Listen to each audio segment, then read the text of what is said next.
Krisis air di Timur Tengah dan solusi inovatif Israel. Timur Tengah, sebuah wilayah yang terus memecahkan rekor suhu tertinggi, menyaksikan sungai-sungai yang mengering, serta danau-danau yang perlahan menghilang dari peta. Dahulu dikenal sebagai tempat lahirnya peradaban, wilayah ini kini tertekan oleh krisis air yang semakin parah. Di Iran, Presiden negara itu baru-baru ini memperingatkan bahwa, jika hujan tidak segera turun, kita mungkin harus mengevakuasi kota Teheran. Peringatan ini menjadi salah satu peringatan kekeringan paling serius dalam sejarah negeri itu. Saat ini, sebagian besar waduk penampungan air hampir kosong, sementara cadangan air tanah terus menurun drastis. Di Irak, aliran air sungai Tigris dan Efrat hanya tersisa kurang dari setengah dari volume aslinya. Sektor pertanian pun merosot, dan warga di kota Basra terpaksa mengonsumsi air yang rasanya asin. Di Suriah, setelah lebih dari 1 dekade konflik, kondisi kekeringan memperburuk krisis pangan yang sudah ada. Lahan pertanian yang dulunya subur kini hanya menghasilkan badai debu. Di Turki, seiring menyusutnya cadangan air tanah di dataran Konya, muncul lubang-lubang besar di permukaan tanah. Sementara itu, dua kota terbesarnya, Istanbul dan Izmir, semakin mendekati kondisi kekurangan air. Yordania telah menjadi salah satu negara dengan ketersediaan air per kapita terendah di dunia. Bahkan di Yaman, air bersih kini bernilai lebih mahal daripada minyak bumi. Namun, di tengah krisis yang melanda wilayah ini, terdapat satu negara yang tampak hampir tidak terpengaruh. Seolah memiliki sumber air yang tak terbatas, negara itu mampu mengubah air laut menjadi air minum, mendaur ulang air limbah, serta memanfaatkan setiap tetes air seefisien mungkin. Di saat krisis air merusak sektor pertanian di sebagian besar Timur Tengah, negara ini justru mengembangkan pertanian yang maju di tengah gurun pasir, bahkan hingga menjadi salah satu pemimpin dunia dalam inovasi pertanian. Negara itu adalah Israel.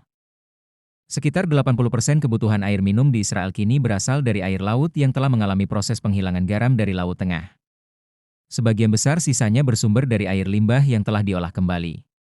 Hampir 94% seluruh air limbah di negara ini dikumpulkan dan diolah, serta 87%-nya digunakan kembali untuk kebutuhan pertanian, persentase pemanfaatan tertinggi di dunia.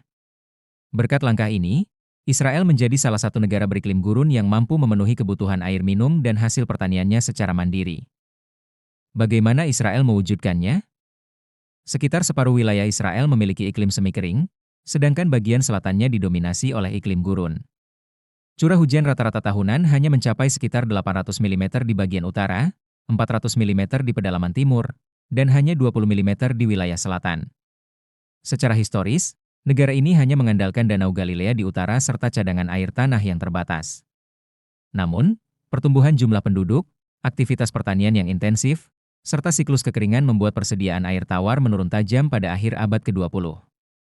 Oleh karena itu, proses penghilangan garam dari air laut bukan lagi sekadar pilihan lingkungan, melainkan kebutuhan mutlak bagi kelangsungan hidup dan keamanan nasional. Kondisi ini mendorong para ilmuwan dan pemerintah untuk mengembangkan cara mengolah air laut menjadi air bersih. Upaya ini dimulai pada tahun 1960-an melalui penemuan kimiawan bernama Alexander Zarchin, yang meletakkan dasar bagi pembangunan fasilitas pengolahan air berskala besar saat ini. Pada tahun 1964, Zarchin mematenkan metode pembekuan air laut untuk memisahkan garam dan kotorannya. Dalam proses ini, air laut dibekukan dalam ruang hampa hingga membentuk kristal es murni, yang kemudian dicairkan menjadi air tawar, sementara kandungan garamnya dibuang. Meskipun teknologi ini belum terlalu efisien saat itu, ia menjadi bukti tekad bangsa Israel.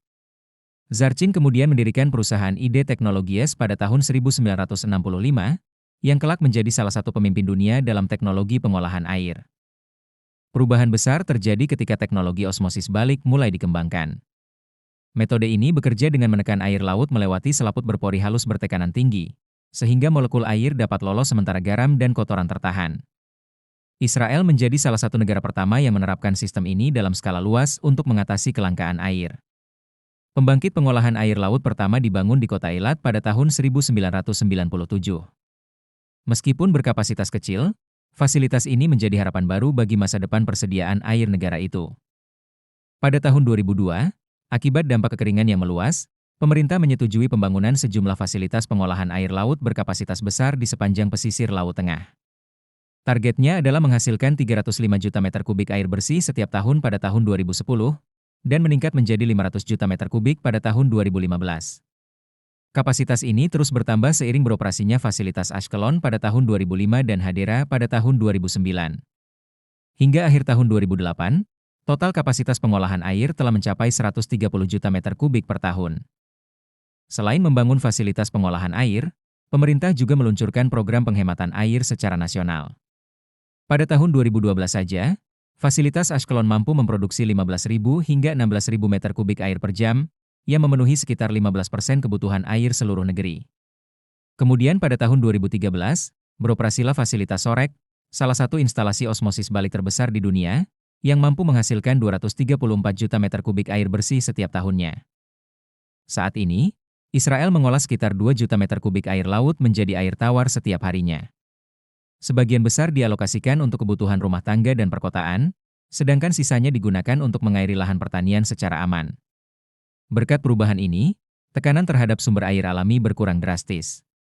Pemanfaatan air dari Danau Galilea yang semula mencapai 513 juta meter kubik per tahun pada periode 2001-2002, turun menjadi hanya 25 juta meter kubik pada 2018-2019. Artinya, meskipun jumlah penduduk dan kebutuhan pertanian terus meningkat, cadangan air alami tetap terjaga, sementara kebutuhan utama dipenuhi oleh hasil pengolahan air laut. Akibatnya, Israel tidak pernah mengalami kekurangan air minum meski sedang menghadapi musim kemarau panjang. Sejak beroperasinya sistem saluran air nasional terbalik pada tahun 2023, kelebihan air hasil olahan juga dialirkan kembali ke Danau Galilea. Hal ini membantu menjaga ketinggian permukaan air danau serta menjadikannya cadangan air yang andal. Biaya dan efisiensi tentu saja, pencapaian ini membutuhkan investasi yang tidak sedikit. Pembangunan fasilitas Ashkelon menelan biaya sekitar 250 juta dolar Amerika Serikat, Hadera 425 juta dolar Amerika Serikat, dan Sorek mencapai 450 juta dolar Amerika Serikat. Sementara itu, pembangunan fasilitas baru seperti Sorek 2 diperkirakan membutuhkan dana lebih dari 500 juta dolar Amerika Serikat. Selain itu, dibutuhkan juga jaringan pipa untuk menyalurkan air olahan ke seluruh penjuru negeri. Setelah tahun 2009, dibangun jalur pipa utama baru yang menghubungkan fasilitas di pesisir dengan daerah pedalaman, dengan total investasi sekitar 500 juta dolar Amerika Serikat. Dari sisi biaya produksi, setiap meter kubik air hasil olahan membutuhkan biaya sekitar 0,54 dolar Amerika Serikat menurut otoritas air Israel.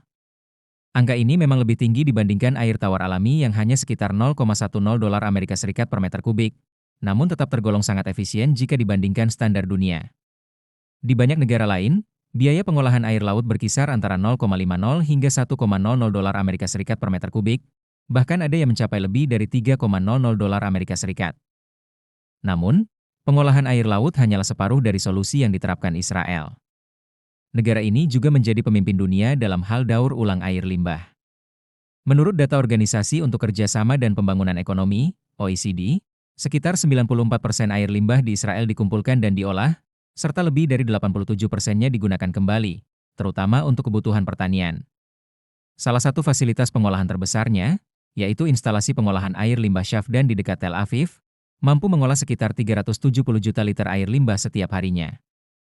Air hasil olahan ini kemudian disalurkan melalui jaringan pipa bawah tanah untuk mengairi lahan pertanian di wilayah Guru Negev yang gersang.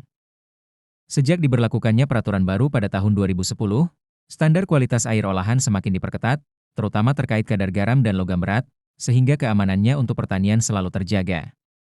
Ketersediaan air olahan dan air daur ulang telah mengubah total sistem pertanian Israel.